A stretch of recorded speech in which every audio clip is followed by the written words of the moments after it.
اس آیت کریمہ کی تفسیر میں علماء مفسرین نے اس انداز کی تفسیر پیش کر کے اس کے حدود متعین کر دیے کہ عورت کتنی بڑی ذمہ دار ہے۔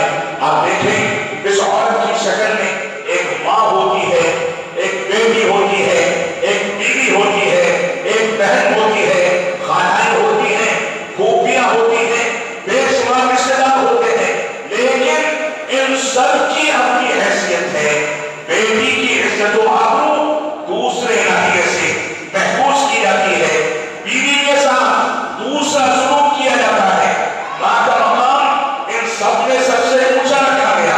ماں کی اگر وفات ہو جائے تو ماں کی بہنوں اور رشتہ داروں کو ماں کے مقام پر رکھا گیا، اور اس سے بڑی بات کیا ہوگی کہ ایک صحابی رسول آ کر کے اللہ کے نبی صلی اللہ علیہ وسلم سے آ کر کے پوچھتے ہیں کہ میری نیکیوں اور خدمت کا سب سے زیادہ مستحق کون ہے؟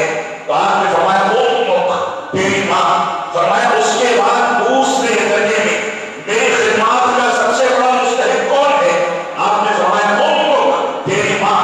تیسری بار یہی سوال کیا، آپ نے پھر سے دوہرایا کہ تمہاری ماں۔ چوتھی بار سوال کیا کہ چوتھے مقام پر میری خدمت کا مستحق کون ہے؟ تو آپ نے فرمایا ابو، چوتھے مقام پر تمہارا باپ ہے۔ علامہ ابن القیم رحمۃ اللہ علیہ فرماتے ہیں کہ تین مقام خاتون کو اور ماں کو دینے کا بنیادی سبب اور چوتھے مقام پر باپ کو رہنا یہ اس وجہ سے ہے کہ ماں ہر حالت میں اپنے ہر بچے کے لیے تین تکلیفیں کم از کم برداشت کرتی ہے۔ اس کو اپنے پیٹ میں 9 مہینے تک پالتی ہے، حمل کی حالت میں اس کو خشیداری ہوتی ہے، پریشان ہو جاتی ہے، کمزوری کاری ہوتی ہے، ہر چیز سے وہ دنیا کو بھول کر کے اپنے پیٹ کے حمل کی حفاظت کے لیے سارا بندوبست کرتی ہے۔ تو ایک تکلیف 9 مہینے تک جھیلنے کے بعد یہ پہلا مقام دیا گیا۔ اس کے بعد درد ذہن جو باپ اس کا تصور بھی نہیں کر سکتا، یہ ماں برداشت کرتی ہے، بچے کی ولادت ہوتی ہے، اور اس کے بعد 2 سال تک بچے کو خون کی شکل میں خون پلاتی ہے، یعنی دودھ خون کی شکل میں پلا کر کے اس کی پرورش کرتی ہے۔ اسی دودھ کے ذریعے اس کی ہڈیاں بیدار ہوتی ہیں، اسی دودھ کے ذریعے اس پر گوشت چڑھتا ہے، اسی دودھ کے ذریعے یہ پہچاننے کے قابل بنتا ہے، سننے کے قابل بنتا ہے، سمجھنے کے قابل بنتا ہے۔ یہ مقام دنیا کی کسی شخصیت کو حاصل نہیں ہو سکتا جو ایک خاتون کو ماں کی شکل میں دیا گیا۔ اسی وجہ سے 3 اختیارات یا 3 مقامات ماں کو دینے کے بعد چوتھے مقام پر رب کائنات نے باپ کو رکھا ہے۔ لیکن اس کے ساتھ ساتھ اس عورت کو اسلام نے ایک رانی اور ملکہ بنا کر کے پیش کیا۔ ایسا نہیں ہے کہ ایک انسان اور مرد جب چاہے نکلے، چابی گھمائے اور اپنے بائک اور اپنی گاڑی پر نکل کر کے دندنا کر دے، ایسا نہیں ہے، بلکہ ایک VIP شخص جب نکلتا ہے تو پہلے جائزہ لیا جاتا ہے کہ جہاں جا رہا ہے وہاں کے احوال کیا ہے، آگے پیچھے سیکورٹی ہوتی ہے، حفاظت کا بندوبست کیا جاتا ہے۔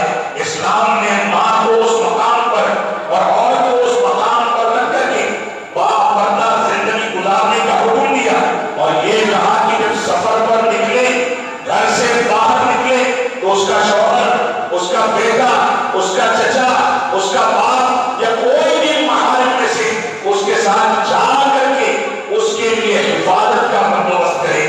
اور لوگ اس کو پچھلی دنیا کی کارستانی یا پچھڑا ہوا ذہن کہتے ہیں، لیکن بتائیں کہ آج عورتیں اس ترقی یافتہ ملک کے اندر کتنا محفوظ ہیں۔ اللہ کی قسم، رات کی تاریکی میں اگر کوئی بچی کسی سڑک سے نکلے تو ہماری ہی جماعت کے نوجوان اس کی جانب آوازیں کسنے کے لیے وہاں موجود ہوتے ہیں۔ غنڈہ گردی کی، بے حیائی کی اور بے مرغوتی کی ساری مثالیں قائم کی جاتی ہیں۔ یہ انسانی فطرت کا تقاضا تھا کہ عورت کو باپ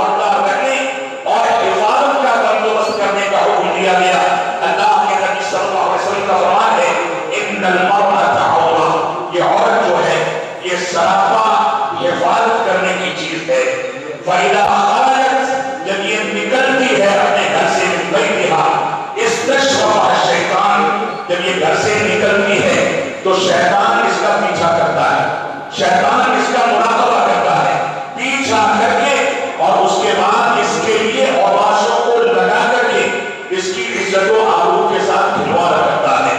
لہذا عورت کو اسلام نے جس مقام پر رکھا ہے، جن قیود کے ساتھ قید کیا ہے، یہ عین فطرت ہے، اس میں عورت کی توہین نہیں ہے، عورت کی حق تلفی نہیں ہے، بلکہ عورت کے مقام اور اس کے عزت کو سامنے رکھ کر کے ان چیزوں کو اختیار کرنے کا حکم دیا گیا۔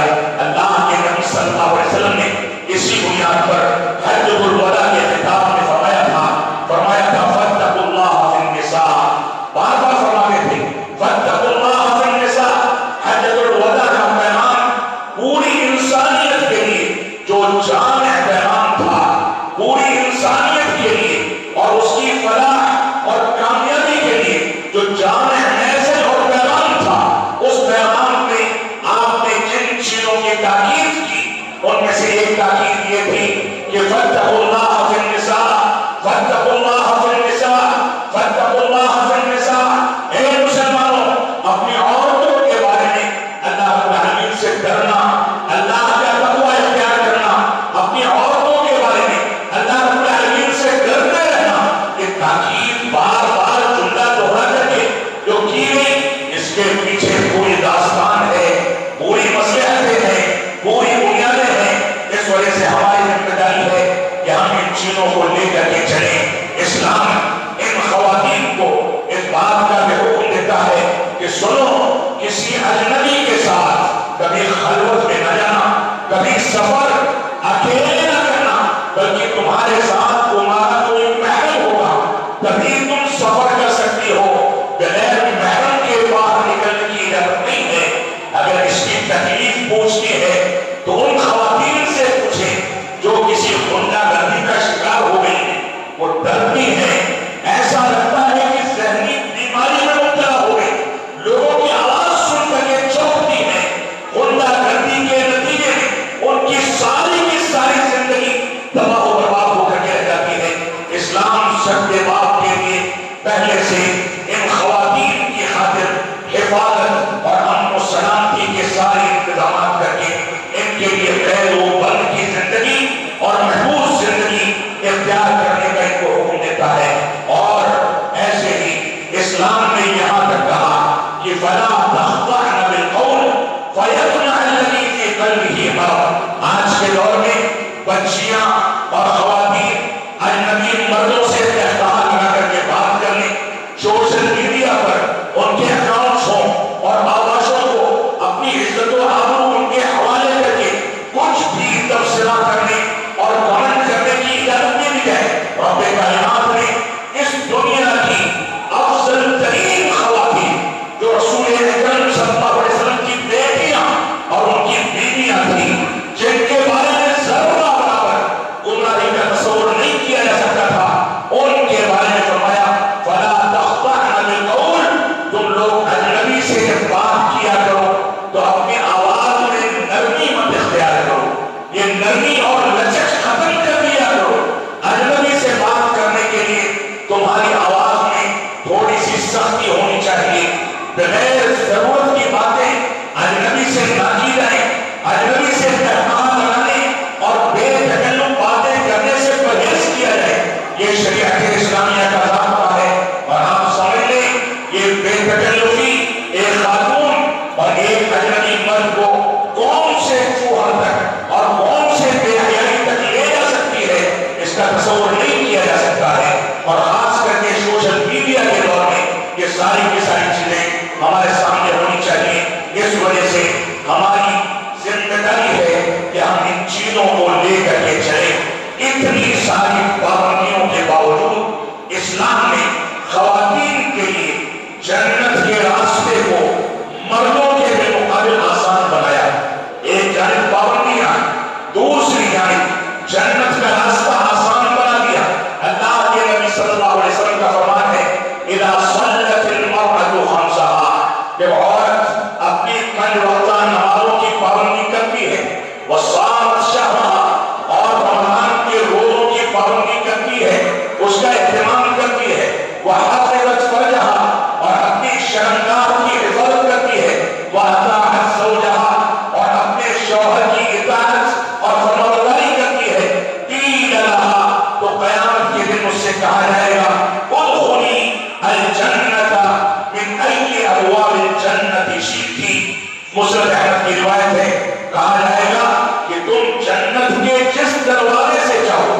تمہاری مرضی جہاں سے داخل ہونے کی ہے اس دروازے سے داخل ہو جاؤ. یہ چند اعمال کے ساتھ عورت کو جنت عطا کر دی گئی. لیکن جہاد ہوگا تو مرد اس کے مکلف ہوں گے. دھوپ کی تپش کے باوجود مردوں کو خاندانوں کو سنبھالنے کے لیے، نان و نسلے کا انتظام کرنے کے لیے، مکانات بنانے کے لیے، تینوں وقت کا کھانا تیار کرانے کے لیے، شادی بیاہ کا خرچ جمع کرنے کے لیے، کاروبار کے لیے، ساری بنیادی ضرورتوں کے لیے مردوں کو مکلف بنا کر کے یہ ذمہ داری دے دی گئی کہ گھر میں عزت کے ساتھ خواتین کو رکھو اور سونے کی تشتری میں لا کر کے ان کے سامنے حلال کمائی رکھ دیا کرو کہ تمہاری ذمہ داری صرف اتنی ہے کہ بچوں کی اسلامی تربیت پر توجہ دی جائے. اس گھر میں موسیقی اور گانے نہ بجائے جائیں. اس گھر میں بیڑی سگریٹ نہ پی جائے. اس گھر میں نشہ آور چیزیں استعمال نہ کی جائے. بلکہ یہ گھر جنت نشان بن کر کے قرآن و سنت کے مطابق آگے بڑھے. یہ خواتین کی ذمہ داری ہے. تو ایک خاتون اپنی محدود ذمہ داریوں یا ایسی ذمہ داریوں کے ساتھ جو اس کی ذمہ داریاں اس کی چہار دیواری کے ساتھ محدود ہیں، وہ خاتون اگر صالحہ اور نیک خاتون ہے تو اسی چہار دیواری میں بیٹھ کر کے وہ ممالک کے لیے صدر جمہوریہ اور ممالک کے حکام کی تربیت کر کے ان کو دنیا کی قیادت کے لیے تیار کر سکتی ہے. کوئی دنیا کا عالم دین، یہاں تک کہ کوئی نبی برحق، کوئی ولی، کوئی مفتی ایسا بتا دیا جائے جو خاتون کے وجود کے بغیر اس دنیا میں وجود پاتا ہو. خود نبی آخر الزمان جناب محمد رسول اللہ صلی اللہ علیہ وسلم کی تربیت میں ان خواتین کا، چاہے آپ کی والدہ رہی ہوں، چاہے وہ خواتین جنہوں نے آپ کو دودھ پلایا، ان کی تربیت کے جو اثرات تھے وہ اثرات مردوں کے نہیں ہیں. تو یہ خاتون چہار دیواری میں رہ کر کے ایک نبی کی تربیت کرنے کی مکلف رہی ہے. یہ خاتون چہار دیواری میں رہ کر کے خلفائے راشدین کی تربیت کی مکلف رہی ہے. یہ خاتون چہار دیواری میں رہ کر کے بڑے بڑے علماء کی تربیت کر کے آگے بڑھتی ہے.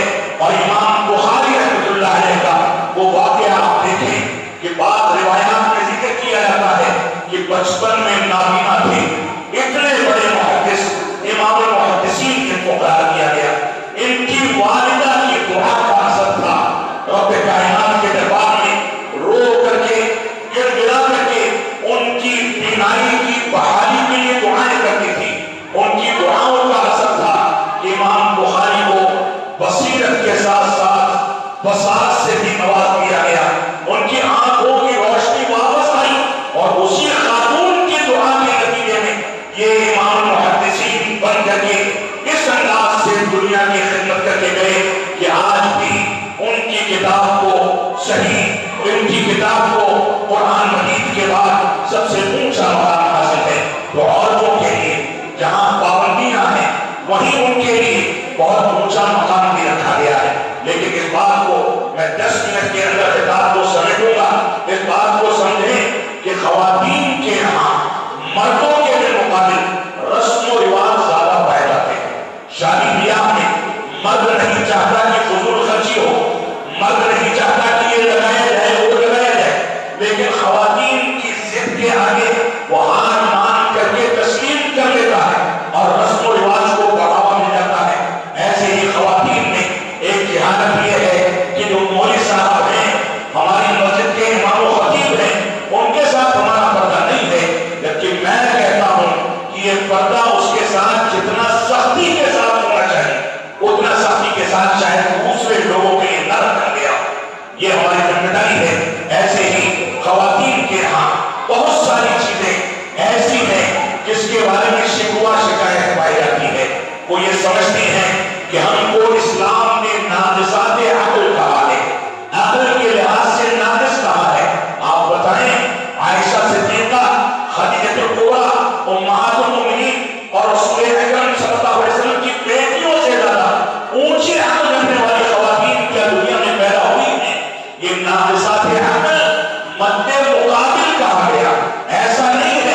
پاس عقل ہوتی بھی نہیں ہے.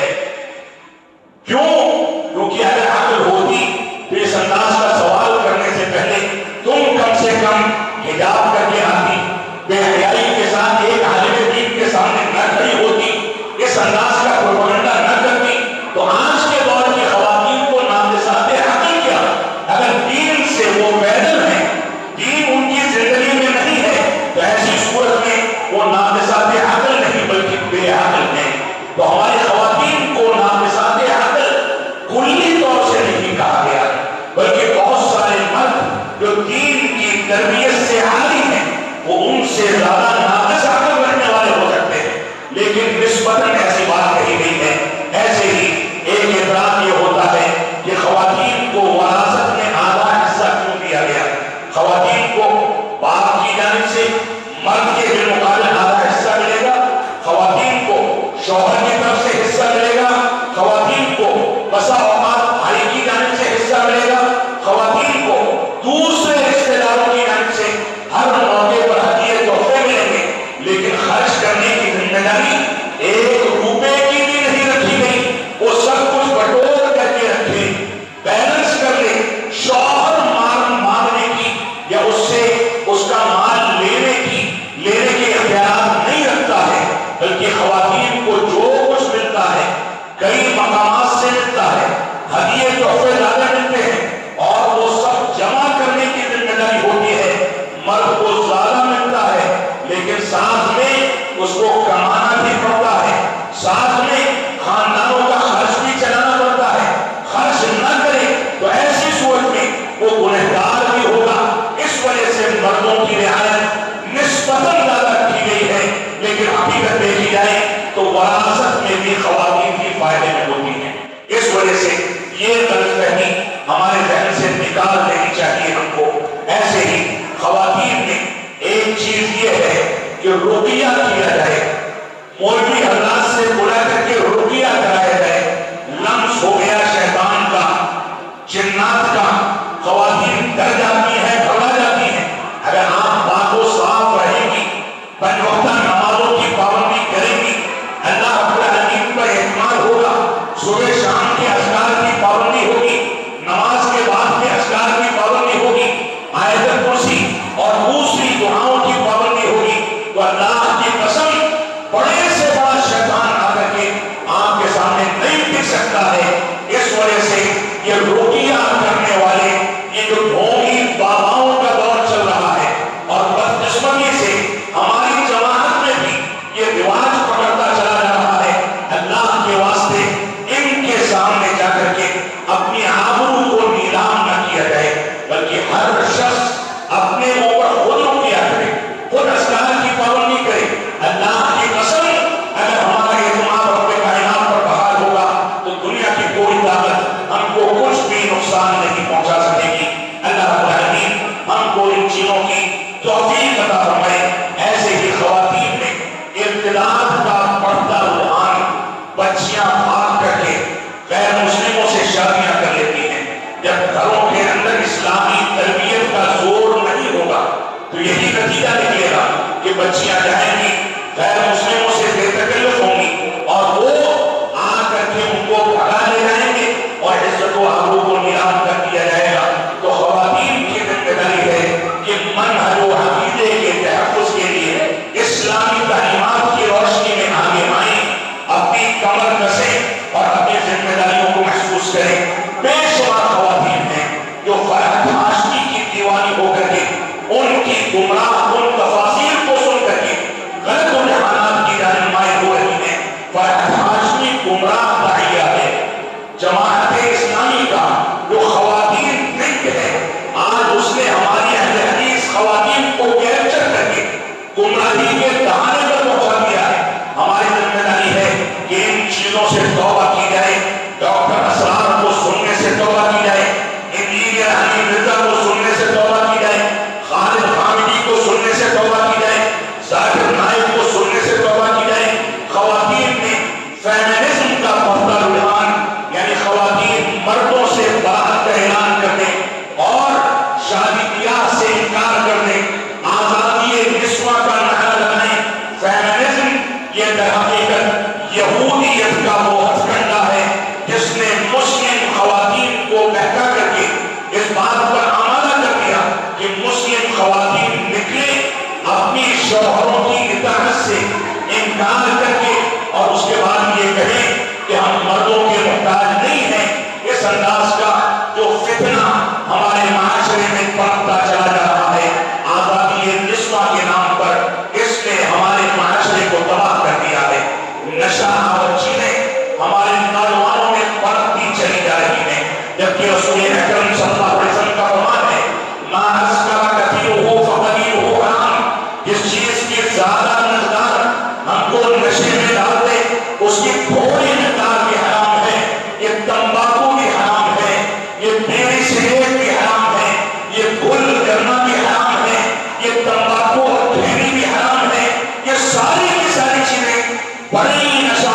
چیزوں سے مسلم معاشرے کو پاک کرنا ان خواتین اور ہم سب کی ذمہ داری ہے۔ شادی بیاہ کے رسم و رواج میں اعتدال اختیار کیا جائے، اسلامی تعلیمات کے مطابق ہم صحیح انداز سے چلیں اور اس بات پر ہم سارے کے سارے لوگوں کو آمادہ کریں کہ ہمارا معیار قرآن و سنت کا وہ فہم ہے جو صحابہ کرام نے پیش کیا تھا۔ صحابہ کرام کے فہم پر چلنے والے صحابہ کرام کی تنقیص و توہین کرنے والوں کو برداشت نہیں کر سکتے۔ آج جماعت اہل حدیث کا سب سے بڑا المیہ یہ ہے کہ اخوانیت و سروریت، مودودیت اور جماعت اسلامی کے ہتھکنڈوں نے، شبہات نے صحابہ کرام کو وہ لوگ گالیاں دیتے ہیں، ان پر تنقیدیں کرتے ہیں، اس کے باوجود ہم ان کے لیے گنجائش نکال لیں، ہماری مسجدوں میں وہ داخل ہو کر کے درس و تدریس کریں، ان کو موقع دیا جائے۔ معاف فرمائیں گے، دین کے ساتھ اس انداز کا کھلواڑ برداشت نہیں کیا جا سکتا ہے، اور اسی کھلواڑ کا نتیجہ ہے کہ ہمارا نوجوان جو جماعت اہل حدیث کے گھرانوں میں پیدا ہوتا ہے، آج نکل کر کے مودودیت کو سپورٹ دیتا ہے۔ ایران میں جب کوئی بوال کھڑا ہوتا ہے تو ایران کے کفر کے باوجود اس کا دفاع کیا جاتا ہے۔ یہ ایرانی جو ہماری ماں کو ظالمیہ کرے، جو قرآن مجید کو ناقص کرے، جو صحابہ کرام میں سے 4 صحابہ کو چھوڑ کر کے سب کو کافر قرار دے، یہ لوگ جو دین کو کھلواڑ بنا کر کے رکھے، یہ لوگ جو دین کی پوری تصویر بدل دے، ان لوگوں کا ساتھ دینا، ان کی رائے میدان میں اختیار کرنا، یہ جماعت اہل حدیث کا فرد کسی بھی بنیاد پر نہیں کر سکتا ہے۔ لہذا ہماری ذمہ داری ہے کہ ان چیزوں کو سامنے رکھ کر